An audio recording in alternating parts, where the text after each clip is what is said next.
Olá, sejam muito bem-vindos. Hoje a gente vai mergulhar em uma das questões mais profundas do século XX, a luta pela alma humana, travada sobre as condições mais brutais que se pode imaginar.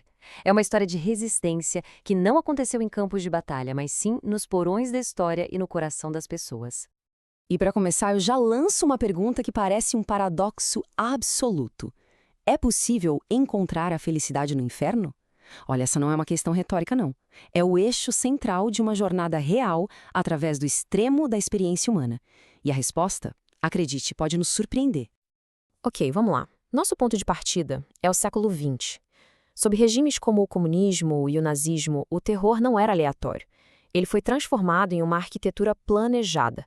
Verdadeiros laboratórios, projetados não só para confinar corpos, mas para de fato dissecar e reconfigurar a própria alma humana. E é que por trás de tudo isso existia uma ambição quase metafísica. O objetivo final não era apenas o controle físico, entende? Era criar um homem novo, um ser sem vida interior, sem um mundo próprio, cuja vontade estivesse perfeitamente alinhada com a do partido ou do Führer. O indivíduo ele simplesmente deveria ser dissolvido na totalidade do Estado. E isso, claro, nos leva a uma questão moral que é devastadora. Pensa bem.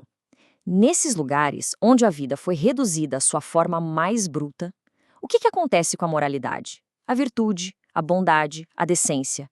Será que elas simplesmente desaparecem quando a única coisa que importa é sobreviver por mais um dia?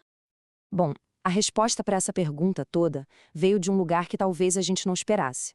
O filósofo Tsvetan Todorov, na sua obra fundamental Diante do Extremo, investigou exatamente isso. E o que ele descobriu foi que a vida moral não desapareceu. Ela apenas mudou de forma. O que o Todorov faz é nos forçar a ajustar o nosso foco.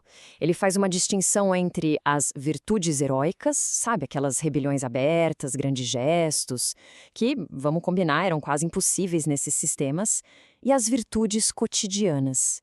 E o que seriam elas? Atos minúsculos, quase invisíveis, que faziam toda a diferença.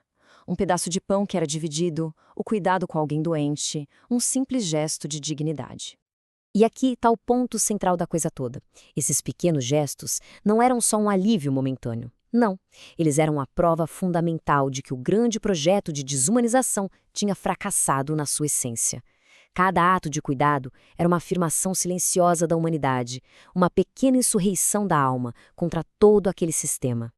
E olha, nenhuma história personifica essa teoria de um jeito mais poderoso do que a de Nikolai Steinhardt, um intelectual judeu lá da Romênia que foi tragado pelo regime comunista não por um ato de heroísmo político grandioso, mas por uma dessas virtudes cotidianas, a fidelidade a um amigo.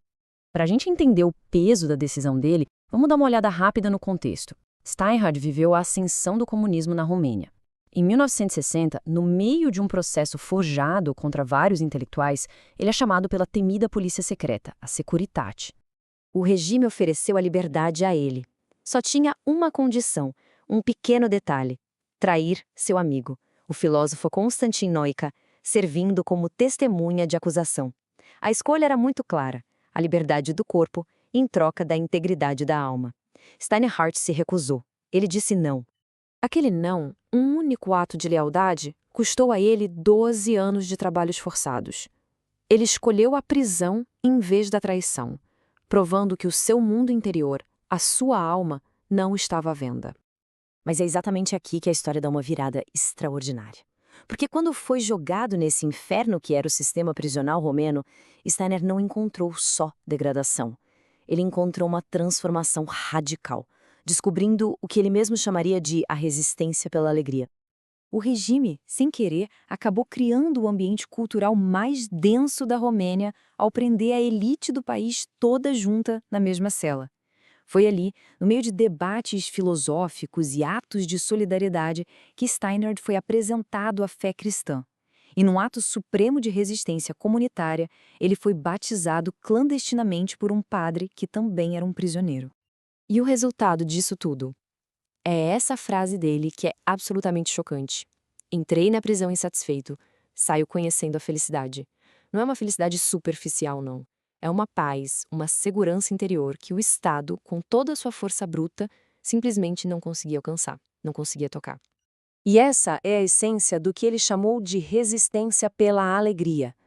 É a descoberta de uma liberdade interior que torna o poder dos opressores irrelevante.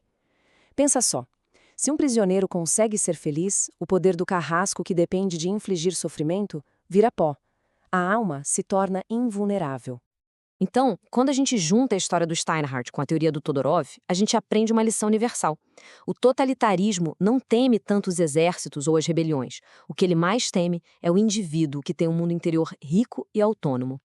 É exatamente por isso que a humanidade depende desses santuários, lugares que o Estado não pode invadir. A liberdade religiosa e de consciência, que foi o caso do Steinhardt, são esses refúgios para o espírito. E, de um jeito parecido, a liberdade econômica e a liberdade de expressão fazem o mesmo papel no plano material. Elas são barreiras contra o controle total do Estado sobre a vida de cada um. No fim das contas, a experiência de pessoas como Steinhardt, que viveram o extremo, deixa uma pergunta para todos nós hoje. No mundo que tantas vezes exige conformidade, que nos empurra para o silêncio, onde que a gente constrói os nossos refúgios? Onde a gente encontra os nossos santuários interiores? Toda esta análise que fizemos aqui foi baseada no ensaio A Insurreição da Alma, de Daniel Alvão de Carvalho Júnior.